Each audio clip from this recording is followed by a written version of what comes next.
Segunda Crônicas, capítulo 20, vamos ler a partir do versículo 1. Diga graças a Deus.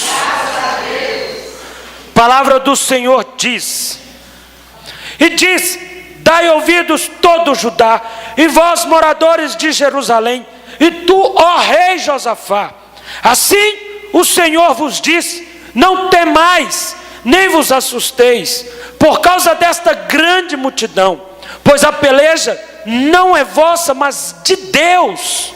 Amanhã descereis contra eles, eis que sobem pela ladeira de Ziz, e os encontrareis no fim do vale, diante do deserto de Jeruel. Nesta peleja não tereis que pelejar. Ficai parados e vede o livramento do Senhor para convosco. Ó Judá e Jerusalém, não temais, nem vos assusteis. Amanhã sai-lhes ao encontro, porque o Senhor será convosco. Então Josafá se prostrou com o rosto em terra, e todo Judá e os moradores de Jerusalém se lançaram perante o Senhor e o adoraram. Levantaram-se os levitas, dos filhos dos coatitas e dos filhos dos coraitas, para louvar o Senhor, Deus de Israel, com voz muito alta. De manhã cedo se levantaram e saíram ao deserto de Tecoa. Ao saírem, Josafá se pôs em pé e disse: ouve-me, ó Judá, e vós moradores de Jerusalém, crede no Senhor vosso Deus, e estareis seguros. Credes nos seus profetas, e prosperareis. Aconselhou-se com o povo, e ordenou cantores para o Senhor, que louvasse a majestade santa, saindo diante dos armados, e dizendo: louvai o Senhor, porque sua benignidade dura para sempre. E ao tempo em que começaram com júbilo e louvor, o Senhor pôs emboscadas contra os filhos de Amon e de Moabe, e os das montanhas de Seir, que vieram contra Judá e foram desbaratados. Porque os filhos de Amon e de Moabe se levantaram contra os moradores das montanhas de Seir, para os destruir e exterminar. Depois de terem exterminado os moradores de Seir, ajudaram a destruir-se uns aos outros. Senhor, nós queremos te louvar, te agradecer pela tua palavra. Cremos, ó Deus, que esta é mais uma oportunidade que o Senhor nos dá, de que por meio da tua palavra o nosso coração seja cheio, cada vez mais cheio da convicção de que precisamos nos entregar mais a Ti, de que precisamos confiar mais no Senhor, de que precisamos nos disponibilizar mais diante de Ti para cumprirmos o Teu propósito. Senhor, que esta palavra, que este texto fale profundamente ao nosso coração. Nós não podemos conformar em estar diante da tua palavra e nada acontecer. Precisamos, ó Pai, de algo novo em nossas vidas, que seja alimento por toda essa semana. Em nome de Jesus, nós oramos e te agradecemos. No nome de Jesus, amém, e graças a Deus. Josafá foi um homem que ele escolheu andar nos caminhos do Senhor. Josafá, ele decidiu em viver nos caminhos do Senhor. Olha comigo no capítulo 17 de 2 Crônicas. Capítulo 17, versículo 3. Capítulo 17, versículo 3. O Senhor foi com Josafá, porque ele andou nos primeiros caminhos de Davi, seu pai, e não buscou os Baales. Preste atenção, Josafá, ele decidiu caminhar nos caminhos do Senhor. Ele decidiu não se render aos Baales, a não fazer culto a outros deuses. Josafá colocou no seu coração em ser servo unicamente do Senhor. Agora volte comigo no capítulo 20, da qual nós lemos, no versículo 2. A palavra diz: então vieram alguns que avisaram a Josafá: vem contra ti uma grande multidão. Preste atenção, nós aqui temos uma notícia. Diga comigo, uma notícia. É uma notícia que Josafá recebe, uma informação que foge do seu controle, uma informação que assusta, uma informação que preocupa. Ele recebe uma informação dizendo: vem contra ti uma grande multidão. Uma grande multidão. Agora olha o versículo 3. Então Josafá temeu e pôs-se a buscar o Senhor, e apregoou um jejum em todo o Judá. Preste atenção, a atitude de um homem de Deus e de uma mulher de Deus, mediante a uma notícia, mediante a uma informação, mediante a carga que vem sobre esta pessoa. Qual deveria ser a atitude de um homem de Deus, de uma mulher de Deus?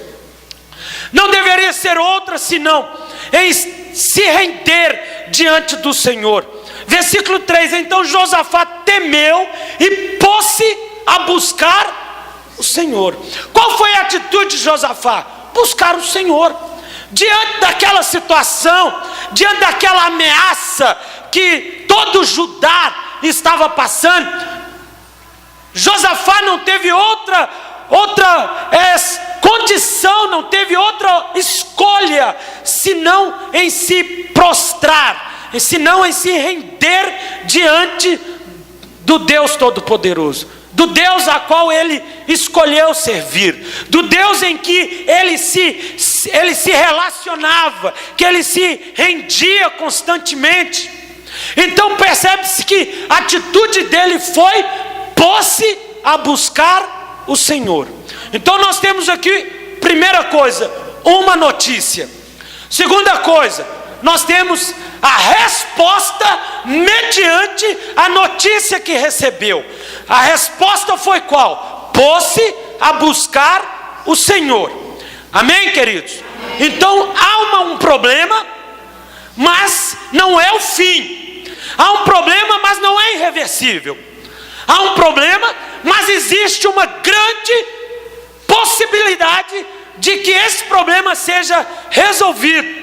Que é qual? Quando então Josafá reconhece o senhorio de Deus em sua vida e vai para os pés do Senhor. Agora versículo 5. Josafá se pôs em pé na congregação de Judá e de Jerusalém, na casa do Senhor, diante do pátio novo. Josafá influencia todo o povo a jejuar e a orar. Percebe-se que não é um problema que ele assume somente para si, como se por ele ser o rei de Judá, que ele tivesse a responsabilidade de resolver aquele problema. Mas qual é a atitude de Josafá? A atitude de Josafá é desafiar todo o povo de Judá, de forma que as pessoas pudessem jejuar e também buscar o Senhor.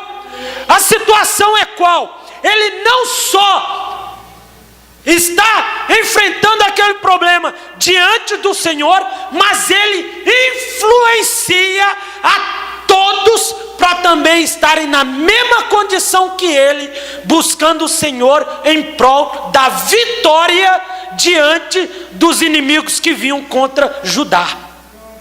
Então percebe-se que o poder de influência que nós temos mediante a uma situação é muito grande. Sabe, diante de uma notícia, diante de uma afirmação, diante de uma situação que aconteça, a gente pode assumir o problema como um fracasso, como uma derrota, como algo irreversível, ou a gente pode falar assim: não, peraí, o problema é grande, mas o nosso Deus é maior. Peraí, a situação parece ser muito complicada, mas o Deus em quem nós cremos, Ele pode mudar essa situação e nos fazer mais do que vencedores.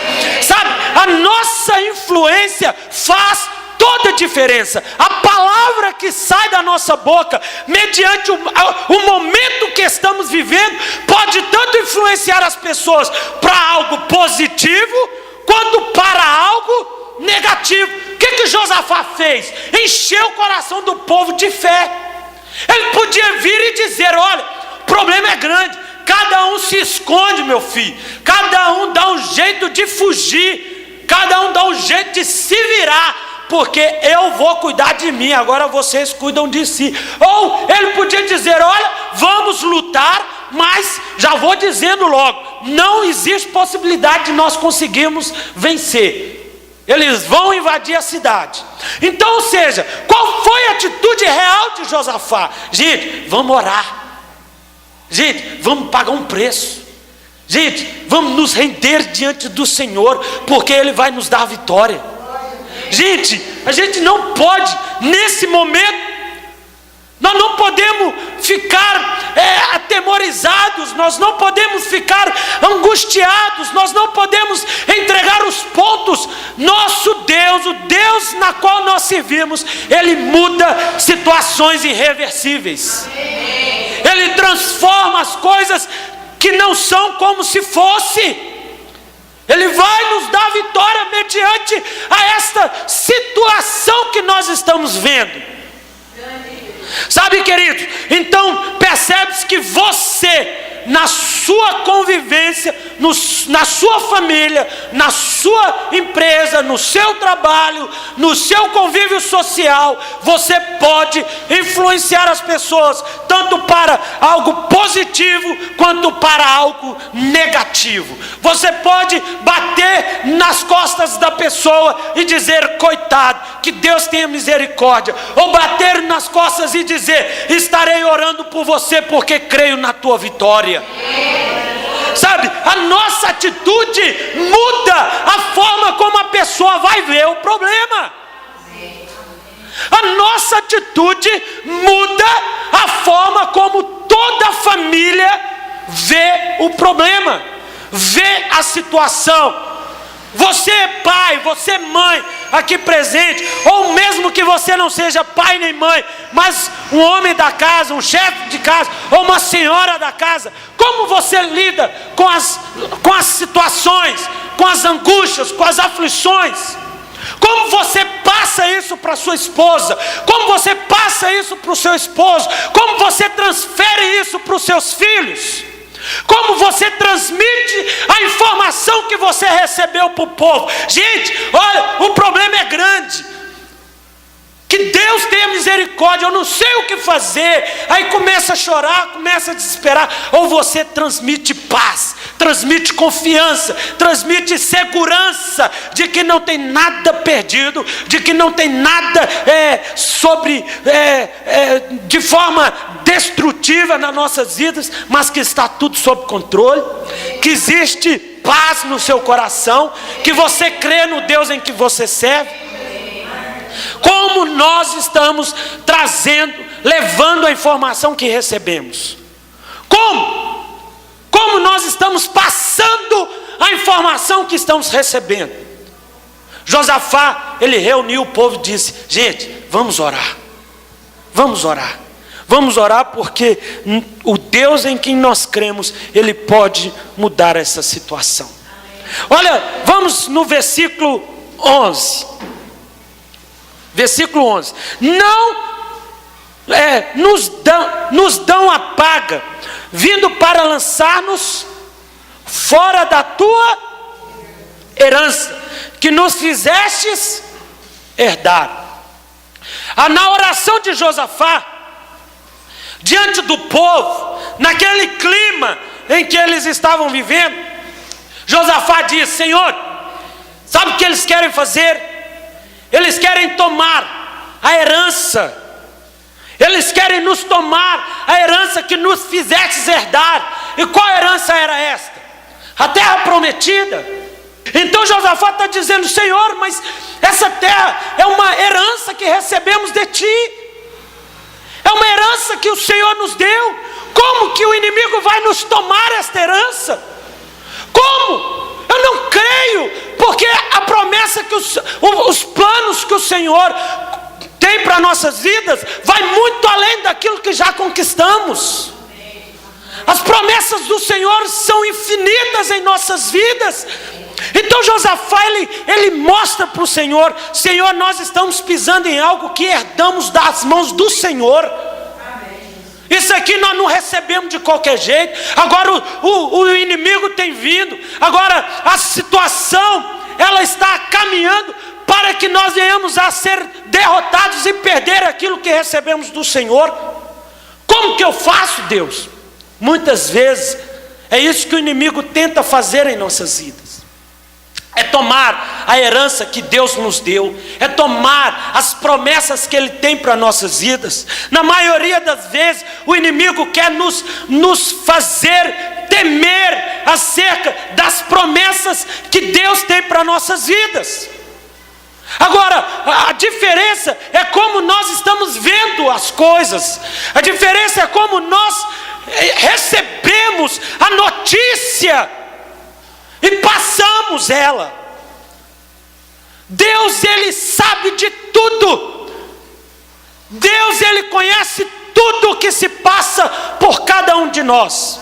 Agora, a sua posição diante da afronta do inimigo, diante dos planos do inimigo, é que vai definir se você permanecerá na terra prometida, se você permanecerá nos planos de Deus ou não.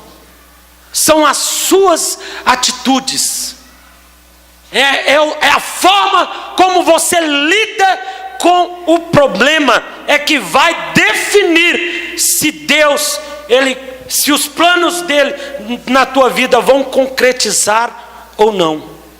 Olha comigo, querido, no versículo 12. Ah, Deus nosso, porventura não nos julgará, porque em nós não há força perante esta grande multidão que vem contra nós, e não sabemos o que fazer. Nossos olhos, porém, estão postos em Ti. Três coisas, diga comigo, três coisas. A primeira que Josafá apresenta: Senhor, nós não temos força, nós não temos exército suficiente, nós não temos experiência, nós não temos condição de enfrentá-los braçal. Nós não temos condição, isso é improvável. Segundo, não sabemos o que fazer. Senhor, nós não sabemos nem o que fazer. Nós não temos força para enfrentar, e nós não sabemos o que fazer. Mas ele disse: nossos olhos estão em Ti. Preste atenção, nós não temos força, não sabemos o que fazer, mas os nossos olhos estão em Ti. É como se Josafá dissesse: Senhor, nós estamos esperando de Ti uma resposta. Nós estamos aguardando que o Senhor faça algo. Nós aguardamos uma posição do Senhor, porque não temos força e nem sabemos o que fazer. E agora? Mas os nossos olhos estão postos em Ti. Os nossos olhos permanecem no Senhor. Olha como isso é forte, porque na verdade ele podia olhar para a condição que não tinha força, podia olhar para a situação e dizer: o que vamos fazer? Aí olha para um, não sei. O que vamos fazer? Olha para o outro, também não sei. E agora? Não tem o que fazer. Mas ele disse: os nossos olhos estão postos em Ti. Outra coisa que eu quero trabalhar com vocês: nesse texto, nessa mensagem. Os seus olhos precisam estar no Senhor, porque o que faz a diferença nas nossas vidas é quando nós estamos com os nossos olhos no Senhor. Enquanto Pedro continuou olhando para Jesus, após Jesus ter desafiado a andar sobre as águas, Pedro caminhou sobre as águas. Vocês estão entendendo? Enquanto Pedro estava com seu olhar fixo em Jesus, Pedro andou sobre as águas. Mas por um instante que Pedro tirou os olhos do Senhor e observou a tempestade, observou a fúria do mar, Pedro afundou. Aqui está o problema, aqui está a situação. Enquanto a gente continua olhando para o Senhor, nós caminhamos, querido. Enquanto os nossos olhos estão no Senhor, nós estamos caminhando. Pastor, está difícil, mas você ainda não parou. Não parou porque os teus olhos estão no Senhor. Sabe, preste atenção, querido. O que precisa ficar claro é que os nossos olhos precisam permanecer no Senhor, independente do que esteja acontecendo à nossa volta. Se você tirar os olhos do Senhor para observar as coisas, você entra em parafuso, você entra em desespero, você entra em crise, porque a multidão que está vindo é muito grande. A notícia que ele recebeu, veio uma multidão muito grande contra Judá. Se Josafá colocasse os olhos na multidão, se Josafá esperasse que algo viesse do povo de Judá para enfrentar a multidão que viria, como seria? Ele entendeu que ele precisava permanecer com seus olhos no Senhor. Versículo 15, olha comigo, querido. E diz: dai ouvidos todo Judá, e vós moradores de Jerusalém, e tu, ó rei Josafá, assim diz o Senhor, assim o Senhor vos disse: não temais, nem vos assusteis, por causa desta grande multidão, pois a peleja não é vossa, mas é do Senhor. Isso aqui, preste atenção, isso aqui, versículo 14, olha no 14, o início do 14. Então veio o Espírito do Senhor no meio da congregação. Aí no versículo 15, no finalzinho diz: assim o Senhor vos disse: não temais, nem vos assusteis, por causa desta grande multidão, pois a peleja não é vossa, mas é de Deus. Então percebe-se que do versículo 5, em que Josafá se põe de pé e ora com toda a congregação, até o versículo 12, 13, Josafá está orando ao Senhor. No versículo 14, o Espírito do Senhor vem no meio da congregação, e no versículo 15, o Senhor traz a resposta, dizendo: olha, não temais e nem vos assusteis por causa desta grande multidão. Por quê? Porque a peleja não é sua, mas é de Deus. Olha o que está acontecendo aqui, querido. Eles oraram, eles buscaram, e a resposta veio de imediato. Sabe o que você tem que fazer? Nada. Olha o que diz versículo 17: nesta peleja não tereis que pelejar, ficai parados e vede o livramento do Senhor para convosco. Então sabe o que nós temos que fazer mediante a grande multidão que está se aproximando? Nada. Diga nada. Diga nada. A palavra está dizendo: ficai parados. Agora, o que é ficar parado? Ficar parado não é cruzar os braços, querido, e deixar de correr atrás, deixar de se dedicar. Ficar parado preste atenção, é interceder. Ficar parado é jejuar. Ficar parado é adorar o Senhor. Ficar parado é se encher de fé. Ficar parado é ter esperança esperança. Ficar parado é ser cheio de paz. Ficar parado é continuar trabalhando, é continuar correndo atrás, mas de forma que nada que deveria te assustar está te assustando. Você não tem que lutar, querido, contra isso. Você está entendendo? Porque essa luta não é sua, mas é de Deus. Não é desgaste. Fala comigo, é desgaste. Tem muito crente que está exausto, sabe por quê, querido? Porque está batendo de frente com o inimigo como se essa luta fosse dele. Enquanto a gente luta, nós é que lutamos. Mas enquanto é Deus em que está lutando, nós estamos protegidos e Ele está nos dando vitória. Quando é nós que está lutando, somos nós que estamos lutando. Entende, querido? Então ficar parado é interceder. É olhar para a situação e está intercedendo, está orando, está pagando um preço. Ficar parado é jejum, porque não basta só orar, você precisa jejuar também.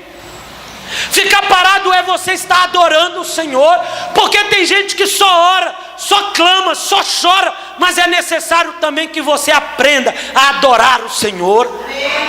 Sabe, ficar parado é ter fé. Você está parado não é porque você cruzou os braços, você continua trabalhando, mas o seu coração está cheio de fé, de que o Senhor vai te dar vitória. Ficar parado é esperança de que algo vai acontecer. Algo vai acontecer. A gente não precisa mover uma palha nas nossas vidas. Sabe por quê? Porque quem direciona nossos passos é o Senhor Jesus. Nós não temos que ficar batendo de frente com o inimigo, com o demônio. Nós não temos que ficar insistindo em algo que Deus não quer para nós. Essa batalha não é sua, querido. Essa batalha é de Deus. Essa batalha é de Deus.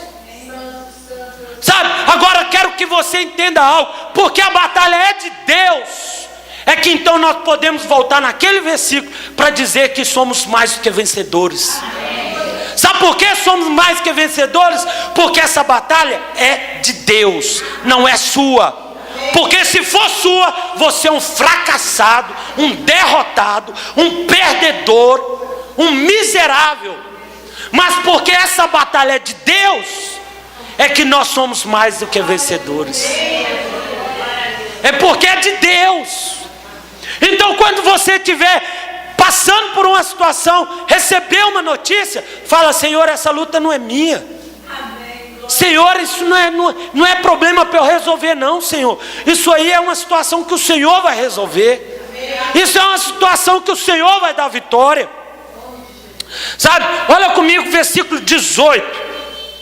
Então Josafá se prostrou com o rosto em terra, e todo Judá e os moradores de Jerusalém se lançaram perante o Senhor e o adoraram. Levantaram-se os levitas dos filhos dos coatitas e dos filhos dos coraitas para louvar o Senhor, Deus de Israel, com voz muito alta. Preste atenção no que está acontecendo aqui. Eles então clamaram. Não, vamos voltar, recapitulando. A notícia vem, recebe a notícia. Quando recebe a notícia, o que eles fazem? Vão para os pés do Senhor. Eles vão orar, vão buscar o Senhor. Após eles orarem, a resposta vem. E quando a resposta chega, o que eles fazem? Vão adorar o Senhor.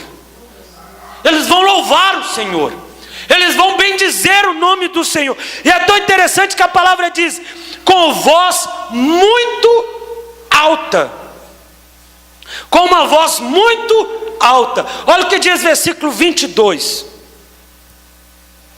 Não, versículo 21. Aconselhou-se com o povo e ordenou cantores para o Senhor, que louvassem a majestade santa, saindo diante dos armados e dizendo: louvai o Senhor, porque sua benignidade dura para sempre. Preste atenção, queridos. Josafá começa essa história dizendo: queridos, vamos orar. A situação é essa, mas não é nada irreversível. Nosso Deus pode mudar essa situação. Amém. O mesmo Josafá que apresenta o desafio para o povo, agora ele está dizendo: vamos adorar o Senhor, porque Ele nos deu vitória. Vamos celebrar o Senhor, porque Ele nos deu vitória. Porque Ele foi conosco, porque Ele nos honrou, porque Ele nos abençoou, porque Ele abriu as portas, porque Ele derrotou os nossos inimigos. Percebe que agora Josafá está desafiando o povo a louvar e adorar o Senhor. Amém, queridos? Amém. Versículo 22. E ao tempo em que começaram com júbilo e louvor, olha o que aconteceu. O Senhor pôs emboscadas contra os filhos de Amon e de Moabe e os das montanhas de Seir, que vieram contra Judá e foram desbaratados. Porque os filhos de Amon e de Moabe se levantaram contra os moradores das montanhas de Seir, para os destruir e exterminar. Depois de terem exterminado, os moradores de Seir ajudaram a destruir-se uns aos outros. Preste atenção, aconteceu algo aqui imprevisível. Uma situação muito delicada acontece nesse momento. Por quê? Porque a ordem do rei era qual? Ninguém vai lutar. Verdade ou não é? Verdade. A ordem do rei é: ninguém vai fazer nada. Ninguém vai se mexer, ficai parados. Agora no versículo 22 ele diz: e ao tempo em que começaram com júbilos e louvor, o Senhor pôs emboscadas. Percebe-se que a ordem de todo o povo de Judá é ficar parado. A palavra está dizendo que o Senhor pôs emboscadas. Quem pôs as emboscadas? O Senhor. Mas através de quem? Eu só posso crer na possibilidade de talvez os anjos do Senhor. Por quê? Porque todo Judá havia permanecido debaixo da orientação de Josafá. Não faz nada, vocês vão ficar parados. As emboscadas foram criadas por quem? O que é emboscadas? Armadilhas. As ciladas. E essas ciladas, essas armadilhas foram criadas por quem? Pelos anjos do Senhor, não há dúvida nenhuma acerca disso. Abra comigo em Êxodo capítulo 23, versículo 20. Êxodo capítulo 23, versículo 20. A palavra do Senhor diz: eis que envio um anjo diante de ti, para que te guarde neste caminho e te leve ao lugar que te tenho aparelhado. Percebe-se o que? O trabalho do anjo. Então eu quero mostrar para vocês acerca de como nós somos protegidos pelos anjos do Senhor que estão à nossa volta. Venha, Salmo capítulo 34, versículo 7. Salmo capítulo 34, versículo 7.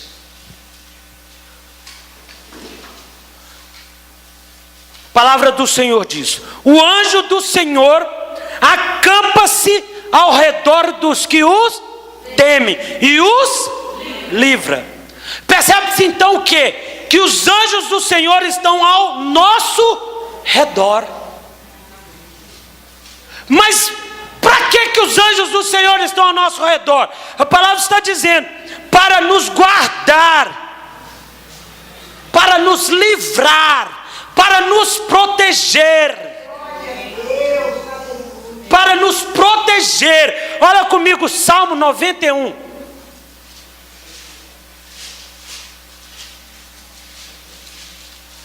Versículo 11.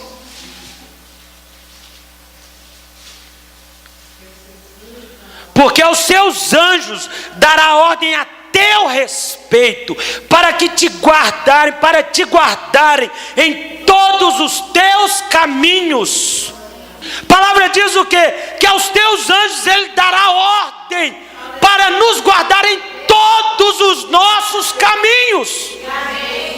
Eu quero ir mais além. Eu quero mostrar, eu quero que vocês entendam que os anjos do Senhor estão conosco mesmo em lugares em que Deus não se agrada. Para nos guardar e nos proteger. Por causa da graça e da misericórdia do Senhor. Querido, você está sendo acompanhado por anjos o tempo todo, 24 horas por dia. Existem os anjos do Senhor para te guardar e te livrar de todo mal. Olha comigo, Daniel capítulo 6, versículo 22. Daniel capítulo 6, versículo 22. A palavra do Senhor diz: meu Deus enviou, quem que ele enviou? Seu anjo, e fechou a boca dos leões, para que não me fizesse dano, porque foi achado em mim inocência diante dele, e também contra ti, ó rei, não tenho cometido delito algum. Daniel estava na cova dos leões, e ele percebeu que os leões só não engoliu ele, porque quem fechou a boca dos leões foram os anjos do Senhor. Querido, Josafá está diante daquela situação. Deus manda ficar parado. A resposta vem. Eles começam a louvar o Senhor, bendito, santo, santo, santo. E aí, quanto mais eles louvavam o Senhor, mais os filhos de Amon iam se aproximando. E eles continuavam louvando ao Senhor. E eles continuavam louvando ao Senhor. Então percebe-se que aquele momento de crise, aquele momento de angústia, será que vamos vencer? Ou será que não vamos? Já não existia. Os filhos de Amon estavam só se aproximando. E no entanto, todo Judá estava louvando o Senhor. A palavra diz que quanto mais eles louvavam, mais as emboscadas eram criadas, para que todos os inimigos fossem pegos nas emboscadas criadas contra eles. Quem fez isso? Os anjos do Senhor. Para dar livramento a todo aquele povo que temia o Senhor. Para todo aquele povo que buscava o Senhor, que tinha compromisso com o Senhor, que amava o Senhor de todo o seu coração. Sabe, querido, existem anjos sim, como também existem demônios. Agora, nós temos que ter a convicção de que, porque eu sirvo o Senhor, porque eu entreguei a minha vida ao Senhor, eu sou acompanhado por anjos por onde quer que eu vá. Aonde eu ponho a planta dos meus pés, o anjo chegou primeiro do que eu. Os anjos do Senhor chegaram na minha frente. Para quê, queridos? Para nos guardar de todo mal. Para nos dar vitória diante das lutas e das dificuldades que estamos enfrentando. Sabe, queridos, venha comigo para nós encerrarmos no livro de Salmos. Salmo capítulo 96. Versículo 1. Cantai ao Senhor um cântico novo. Cantai ao Senhor todos os habitantes da terra. Cantai ao Senhor, bendizei seu nome, anunciai a sua salvação de dia em dia. Cantai ao Senhor um novo cântico. Quando o salmista está dizendo cantai ao Senhor um novo cântico, ele está dizendo muda o disco. O que quer dizer isso? Que é tempo de você parar de chorar por aquela luta, por aquela dificuldade, para começar a louvar o Senhor, para começar a adorar ao Senhor, para começar a render graças ao Senhor. Cantai ao Senhor um novo cântico. Ou seja, agora é hora de uma nova etapa na tua vida. Pastor, mas não resolveu nada. É mais justamente porque ainda nada foi resolvido que você vai adorar o Senhor, que você vai começar a bendizer o nome dEle, que você vai levantar louvores a Ele. E a palavra diz que todo o povo de Judá cantava com voz muito alta. Você está entendendo? Não era aquele sussurro não, querido, era a voz muito alta. Eles tinham motivo para cantar? Não. Eles cantavam por quê? Porque eles tinham entregue a vida deles nas mãos do Senhor. Porque eles confiavam no Senhor. É por isso que eles adoravam. É por isso que eles adoravam. Eu tenho motivo para adorar, às vezes muito mais para clamar, para chorar, para orar, do que para adorar. Por quê? Porque às vezes a gente passa por luta, por dificuldade, e às vezes a gente precisa de respostas, às vezes a gente precisa de que problemas, situações sejam resolvidas. Mas nós precisamos entender que Deus, Ele conhece a nossa dor, sabe daquilo que estamos passando, que nós agora precisamos louvá-lo e exaltá-lo, porque Ele é bom e a sua misericórdia dura para sempre. Venha no Salmo 100, querido. Salmo 100. Celebrai com júbilo ao Senhor todas as terras. Servi ao Senhor com alegria e apresentai-vos a Ele com cântico. Você está entendendo? Celebrai com júbilo ao Senhor toda a terra. Servi ao Senhor com alegria. O que quer dizer com alegria? Quer dizer que é hora de nós pararmos de se lamentar. Agora é hora de nós adorarmos. Servir ao Senhor com alegria. Com alegria, é hora de levantar a cabeça, querido. É hora de se erguer diante dessa situação. Venha comigo, Salmo 106. Louvai ao Senhor, louvai o Senhor, porque Ele é bom e porque sua benignidade dura para sempre. Coloque-se de pé no seu lugar, querido.